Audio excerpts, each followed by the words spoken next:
What a time to be alive, to observe, to take part, to witness the goodness of the sport we love over the next few days in the form of the UEFA Champions League Semi-Finals.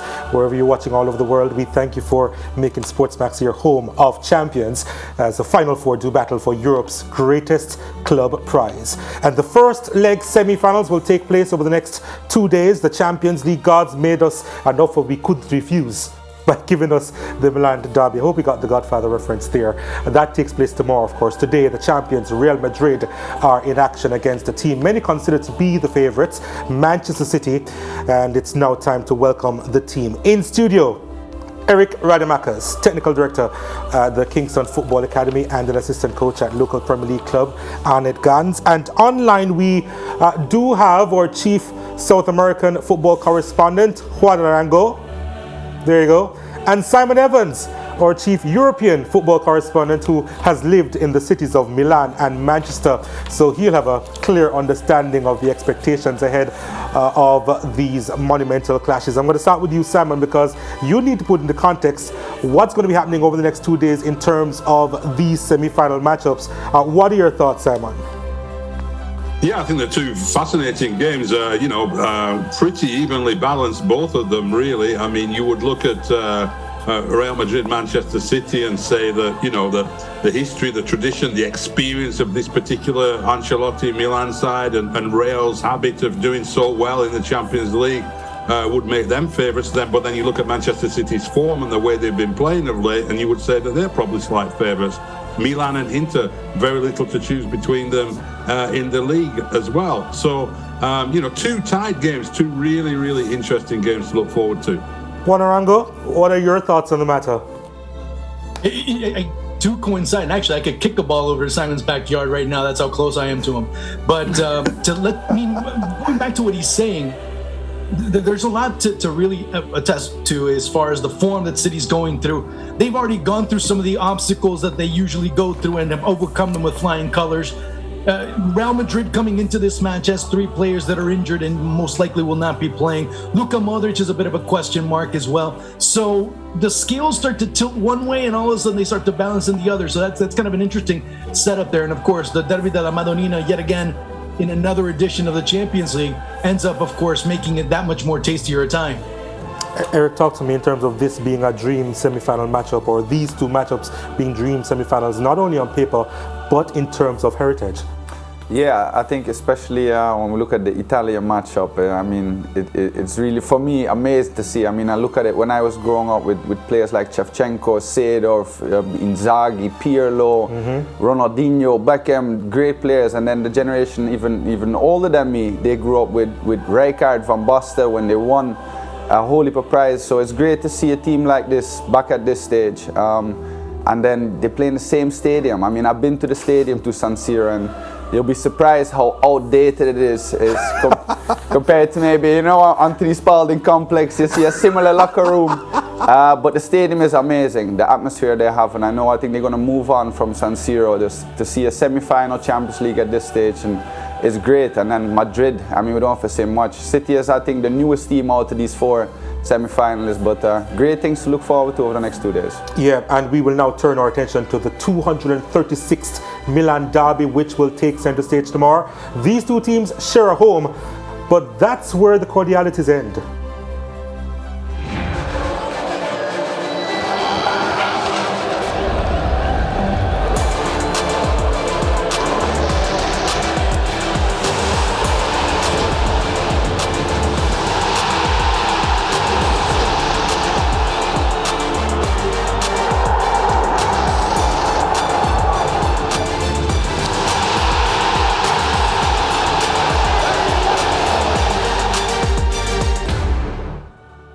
Ten Champions League crowns between them, AC Milan accounting for 7, 19 Serie A titles apiece.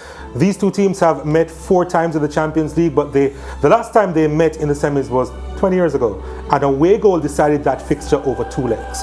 Do you remember who won? Take a look.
Italian teams actually dominated that year.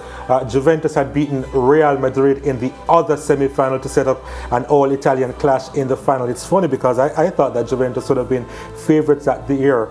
They went on a wonderful run. David Trezeguet was in fantastic form, I remember, but he was one of those who missed the penalties after that final had gone 120 minutes without a goal being scored.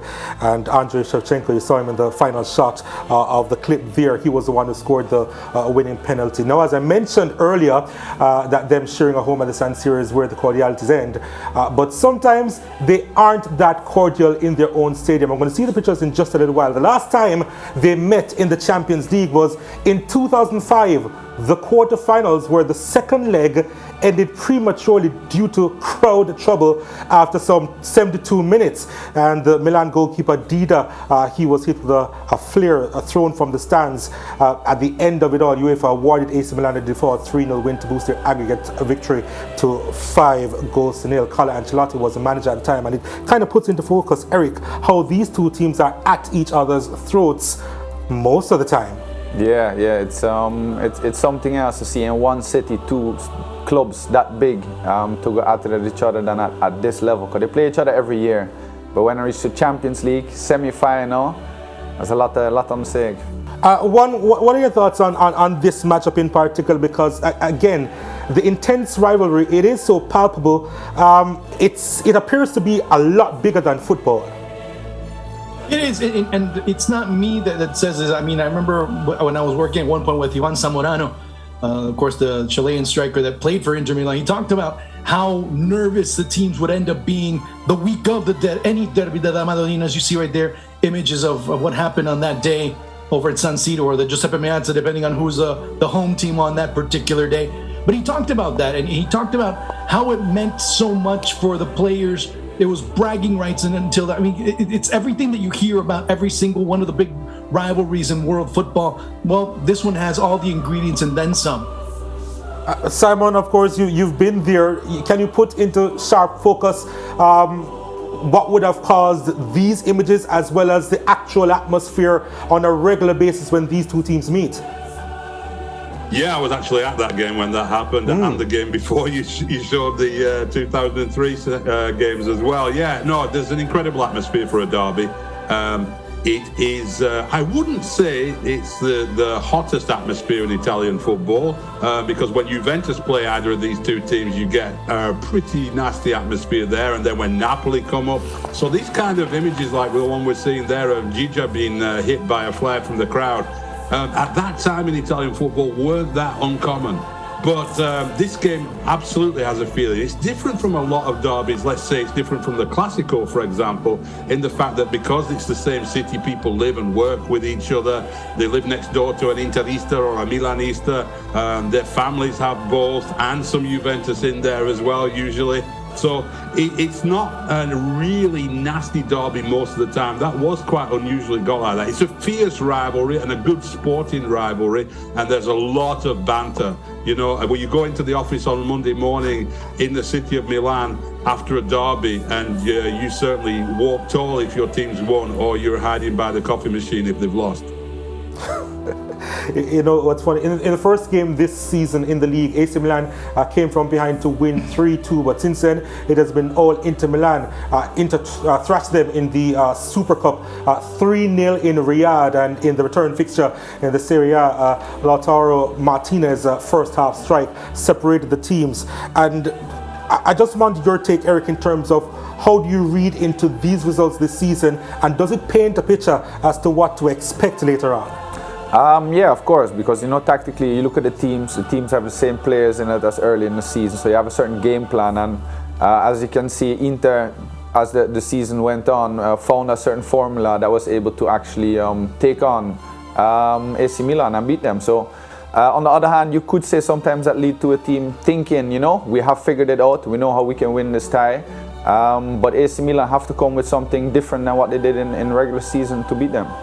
Juan, I'd also like you to paint a picture for me, because obviously AC Milan would have been confirmed as losing the Serie A title to Napoli. Do you think that there's a bit of anger there that could drive their performance with the arch rivals tomorrow? It's a plus. it's maybe one of many other factors that you can put into play when it comes to the season for AC Milan and what they're looking to achieve. Obviously, a team of that ilk is always looking to try and bring silverware back home. And what nicer way to do it than by hopefully having a chance to be able to bring an 8th Champions League back home. But again, going back to what the overall season has meant, well, there's been times that Milan maybe have been a little bit more consistent, not too much, but they've both had their ups and downs. And sometimes when they meet each other, they've been able to kind of overcome those and start a good run of form. Or sometimes it's maybe the match that they've been looking forward to, and all of a sudden they go into a slump. Simon, as we look closer to one of their players, Rafael Leao, how close do you think he is to superstardom? Because he has been really good this season, scored quite a few goals as well, probably should have scored more. In fact, he has created so many opportunities as well. But what are your thoughts on him?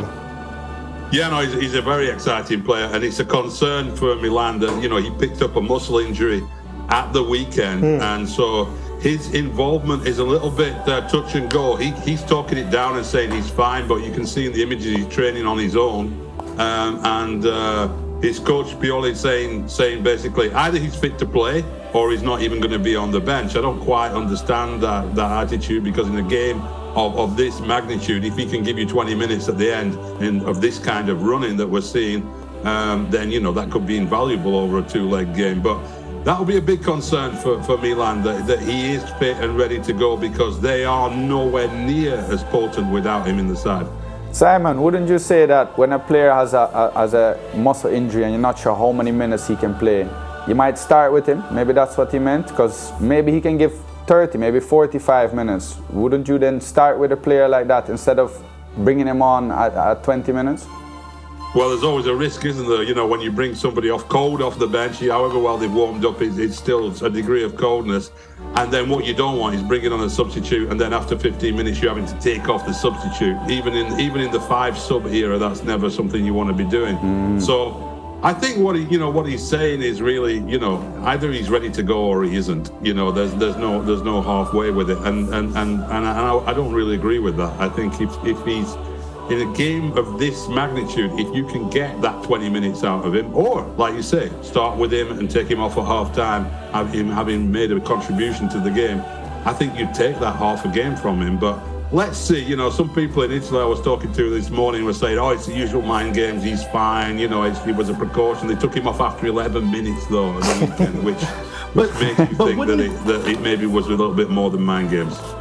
But wouldn't it be safer just to have him, okay, we'll sit him out the first game, and you do have a return leg in a couple of days' time, have him better and be able to be more productive? I think that's maybe what he's trying to say as well. If he's not going to play now, okay, no big deal, but we'll bring him in for the return leg where pretty much everything's on the line. I don't know. That's just where I'm seeing it. Yeah, by the way, these shots of him in training, obviously he was training by himself over the last couple of days, so hasn't quite been training with the team. Not sure of the status of him training today was concerned, but yeah, definitely concerned. You know who doesn't have a problem? Theo Hernandez, because he scored a wonderful goal over the weekend as well, and another solo effort, something that he did in the previous season as well. Obviously a player with quality, Juan Arango, but definitely someone who can just spark and turn on the thrills at any minute. Yeah, he can. He can offer you that dynamic down his side. He can also offer you that solidity defensively as well. So when you have him, it's a very big plus on both sides of the field, but also he ends up giving you that little extra when it comes to going offensively and helping Rafael now possibly, if he does play, depending on how many minutes he plays, can end up being another option down that sector to open things up and kind of make things a little bit more ample for Rafael to be able to play. I guess you can still look at it from that perspective as well. Eric, let's talk about Inter Milan now, because they were struggling in the first part of this season where they couldn't buy a goal. We saw a turnaround against Benfica, and over on the weekend they would have beaten Roma by 2-0. It was in Rome. What has caused that turnaround, that change, you think, for them? I mean, I think inconsistency has to be mentioned. Was mentioned earlier already as well. So I don't think they really went from having a bad start to now having a great season. I still think they have some inconsistency. I also think in the Champions League, somewhat lucky to draw Benfica. I don't want to say Benfica are weak because they're having a strong season, but we see these teams that when they get further into the season, their squad is not big enough, not deep enough to really be a strong opponent at this stage in the league. So you're somewhat lucky to have a Benfica. I mean, still 3-3 in that away match against Benfica, which, you know, still is not really convincing going into a semi-final of the Champions League. So I still think they have some work to do, but it's great to have some form come into the team. But I think the same thing is for AC Milan. As we just said, Theo Hernandez is really not getting in form. Brahim Diaz, Leao, if he can play. So it might end up on a moment in the day which team has the better momentum in the game, because I think both of them show some inconsistency with getting better towards this part of the season in the Champions League for AC Milan and for Inter overall. Simon, let's discuss the wing backs of Inter Milan, because we're talking about Dumfries, we're talking about DiMarco as well, and in my opinion, they've added such a wonderful dimension to this Inter Milan team. What are your thoughts on what they have provided so far in the latter stages, especially this season of the Champions League? Yeah, I think in the Benfica game they were vital, weren't they? The way they played on the counter against Benfica. You know, if you've got good, effective wing backs with pace, they make such a difference to a side that's going to be counter-attacking. They're less dramatic when you're playing the sort of patient possession football that Inter have to play against the bottom half of the table in Serie A, for example. But yeah, absolutely, they bring a lot, and I think, you know, given that you know, Milan are stronger in that area as well, with Salamakers on the other side of the field from Theo Hernandez, that could really be an area you've highlighted there that could go a long way to determine this tie.